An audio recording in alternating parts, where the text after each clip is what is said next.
Oi pessoal, tudo bom? Vamos começar hoje a falar rapidinho de um assunto para continuar a nossa fala sobre nosso estudo sobre as narrativas. Vou falar uma coisa bem rápida. Eu sempre falo que é bem rápido e nunca é, né?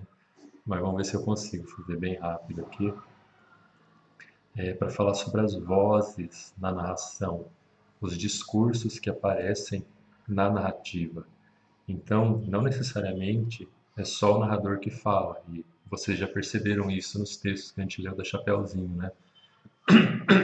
Então, nem sempre vai ser só o narrador contando a história, os personagens também vão aparecer.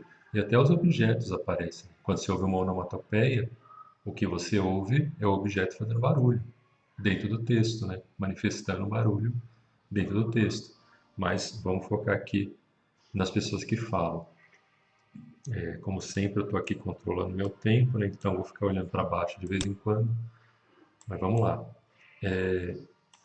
Na narrativa, o que você vai ter sempre são três. É considerado, né? Existe essa classificação e os textos em português seguem essa classificação. A gente tem sempre que lembrar isso, né? Que nós estamos falando dos textos em português, das narrativas em português.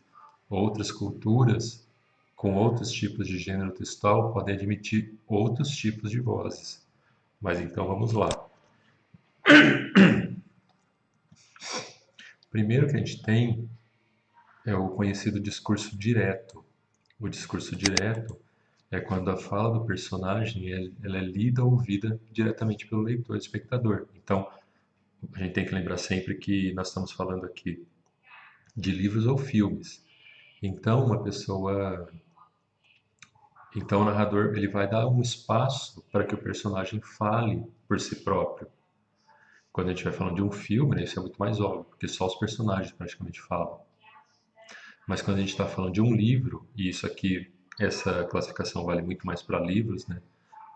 Vai ficar óbvio pelos exemplos aqui, mas quando a gente está falando de um livro, então o narrador ele para de falar e deixa o personagem falar. Então eu trouxe esse exemplo aqui, ó, da história da Chapeuzinho, da primeira, daquela versão. Tinha duas versões, né? Essa é da primeira, da versão com o gato. Então, ó, quem é? Perguntou a avó já deitada. E o lobo respondeu com voz de menina: Sou eu, sua netinha. Ah, que voz mais estranha. É porque estou um pouco gripada, disse o lobo. Então percebam, ó, na verdade, eu tirei totalmente o narrador daqui, né? Só coloquei os discursos dos personagens. Ah, não, não tirei não, perdão, gente, ó. Então a gente tem aqui três pessoas falando, ó. Quem é? Esse aqui é a vovó falando. O narrador falando agora, perguntou a avó já deitada. E o lobo respondeu com voz de menina, de novo ao narrador. Agora vem o lobo falar: Sou eu, vovó, sua netinha. Ah, que voz mais estranha. É porque eu estou um pouco gripada. Então, ó, avó, lobo, narrador de novo, disse o lobo. Geralmente se reconhece o discurso direto justamente por causa dessas palavras, desses verbos de dizer. Então você vai ter disse, falou, gritou, perguntou, respondeu, exclamou. E não necessariamente precisa ser na primeira pessoa no pretérito perfeito, né? Não necessariamente precisa estar ele disse, ela disse, ele perguntou, pode estar ele pergunta, ela pergunta, ou na primeira pessoa, perguntei para ele o que acontecia, falei para ele tal coisa. Então você pode ter aqui, ó, falei, perguntei. Você pode ter todos esses verbos na primeira pessoa ou no presente. É tipo, ele chega em casa e pergunta. Então, é um verbo de dizer. E aí já coloca uma voz de algum personagem, ok? Também, como característica,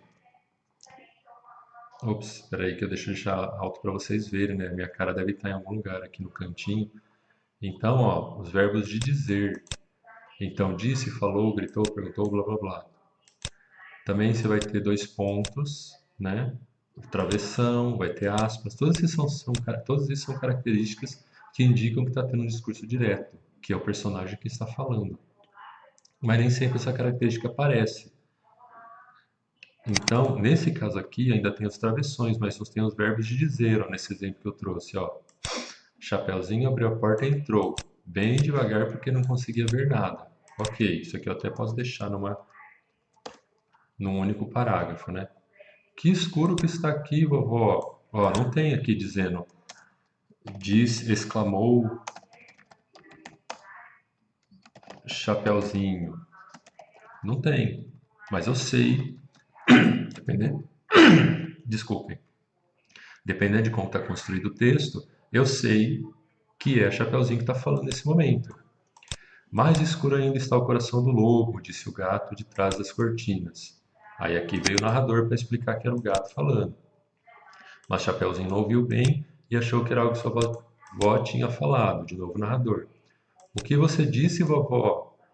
Ó, Chapeuzinho fala e logo em seguida vem o lobo falando. Nada não, foi minha barriga. Percebam que não tem aqui as vozes, essas tais de vozes de dizer, só que nem os verbos de dizer, perdão. Só que nem por isso você deixou de entender o texto, porque esse texto ele está bem construído para você conseguir identificar quando é um, quando é outro que fala, ok?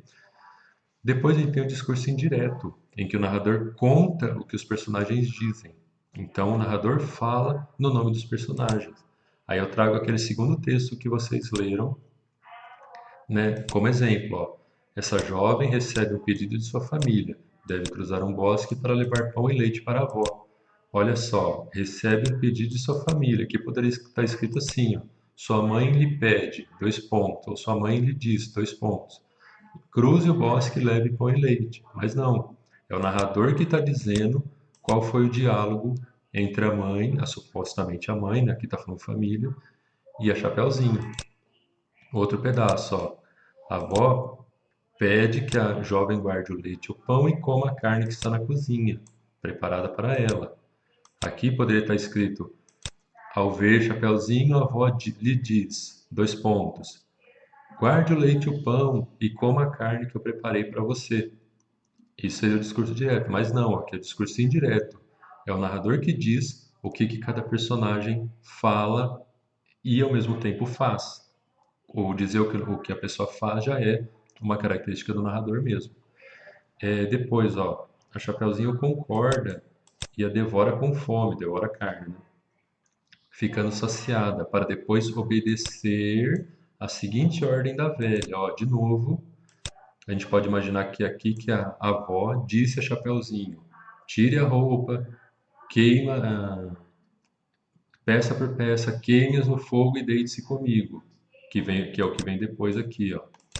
Então, de novo, é o narrador que está tomando, que está parafraseando, podemos dizer assim. Acho que vocês conhecem o termo parafrasear, né? Quando eu digo com minhas palavras o que outra pessoa disse. Então, o narrador aqui ele parafraseia o que os personagens teriam dito. E em terceiro lugar, a gente tem o discurso indireto livre, em que o narrador fala o que o personagem teria dito no lugar deles, dos personagens ou das personagens, ok? É o ou ela, tanto pode ser ele ou ela. Então, nesse caso, fica misturado a fala do personagem junto com a voz do narrador. E isso aí pode acontecer tanto em primeira pessoa como em terceira pessoa. Se o narrador é um personagem, né, em primeira pessoa, ele pode misturar enquanto ele fala, né, encontrei. Bom, vocês vão ver aqui nos exemplos, fica mais fácil de falar. Então eu peguei aquele trecho que a gente já leu antes, ó. Quem é? Perguntou a voz já deitada. O lobo respondeu com voz de menino. Sou eu, vovó, sou netinha. Ai, que voz mais estranha, porque estou um pouco gripada. Isso aqui é o discurso direto, ok? Agora eu transformei em duas opções de discurso indireto livre. Olha só, a primeira opção, ó. Isso aqui é a voz do narrador em terceira pessoa, ok? E falando do ponto de vista da vovó. Olha só, a avó estava deitada quando ouviu baterem na porta. Quem seria aquela hora? Perguntou e ouviu um sou eu, vovó, sua netinha. Ó, perguntou e ouviu um sou eu, vovó, sua netinha. Então aqui já incorporou a fala do lobo dentro do texto do narrador. Mas a voz estava muito diferente da de Sonetinha. É porque estou um pouco gripada, foi o que ouviu a seguir. Então, o narrador está contando que a vovó ouviu o lobo dizer é porque eu estou um pouco gripada. Entenderam? Então, está embutido aqui na terceira pessoa, na visão da vovó, o narrador em terceira pessoa falando que a avó estava percebendo, está embutido aqui a fala do lobo. Mas tem um outro jeito também de falar, ó, agora em primeira pessoa. Agora é a visão do lobo, que é o narrador personagem, ó. Cheguei na casa da avó e fui logo batendo na porta. Quem é? Perguntou a avó de dentro da casa. Até aqui, aqui foi discurso direto, ok? Mas continuando. Disfarcei o melhor que pude minha voz. Sou eu, vovó, sou netinha. Ó, dentro da narrativa do lobo, ele incluiu a própria fala dele que ele teria dito na hora. A avó não pareceu convencida, dizendo que a voz estava estranha. É porque eu estou meio gripada, vovozinha. De novo, ó, eu estou incorporando dentro da fala do lobo, que já é um narrador personagem, o que ele falou para a avó. Foi melhor que consegui pensar e responder naquele momento. Então, pessoal, percebam, agora a gente está falando, tem uma outra visão, né? Aqui, essa primeira versão é uma visão, essa segunda versão é outra visão, só que ambas estão incorporando pedaços de fala dos personagens enquanto ocorre a narrativa, ok? Então é isso, pessoal. Ó, então a gente tem o discurso direto, ok? Em que a fala da personagem, o próprio personagem fala para o leitor. Tem o discurso indireto, em que o narrador conta o que o personagem teria dito. Então mesmo que você ouça os verbos dizer, né, perguntou alguma coisa, o que vai estar escrito assim: o narrador perdão, Chapeuzinho perguntou por que a vovó tinha aquela voz estranha. Então, você não está vendo o personagem falar. Você está vendo o narrador dizer o que ele teria dito, o que a Chapeuzinho teria dito para a vovó.